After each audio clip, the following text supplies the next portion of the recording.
जी हाँ दोस्तों, जिस घड़ी का इंतजार था, जिनके लिए हम लोग यहाँ पर मौजूद हुए, जिनको देखने के लिए, जिनको सुनने के लिए, आप सभी बैठ जाइए, इत्मीनान के साथ पहले बैठ जाइए। आइए, अब हम लोग जिस घड़ी का इंतजार कर रहे थे वो घड़ी आ चुकी है। अब हमारे गार्जियन, आसनसोल उत्तर विधानसभा के कैंडिडेट, ममता बनर्जी के सिपाही, जिनको सुनने के लिए हम लोग इंतजार करते हैं, मंत्री मुलायम घटक साहब, जोरदार तालियों से स्वागत कर लीजिएगा। নমস্কার। ইতিমধ্যে যার বক্তব্য নির্দেশ শোনার জন্য আপনারা অপেক্ষা করছেন, জননেত্রী মমতা বন্দ্যোপাধ্যায় আসানসোলের এই পূর্ণভূমিতে তিনি পদার্পণ করেছেন।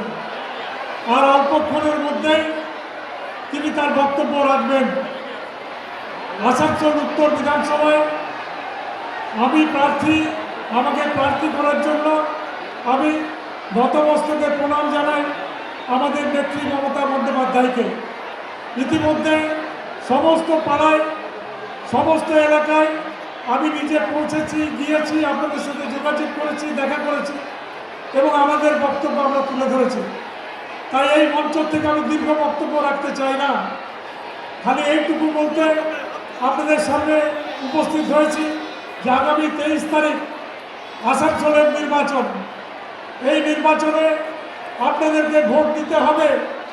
এবারের ভোট অন্যান্য ভোটের থেকে অত্যন্ত গুরুত্বপূর্ণ।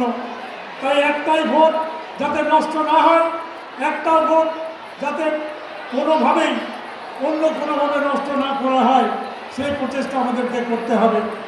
আমি বিশ্বাস রাখি যে আমাদের পশ্চিম বর্ধমান জেলায় 9টি আসনে 9 আমরা জিতব। 9টি আসনে তৃণমূল কংগ্রেস দখল করবে, সেই অবস্থাতে আমরা আছি, তৃণমূল কংগ্রেস আছে।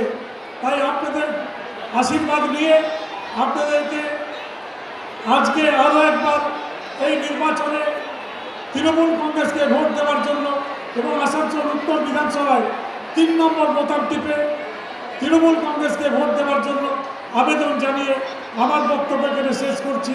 নমস্কার, জয় হিন্দ।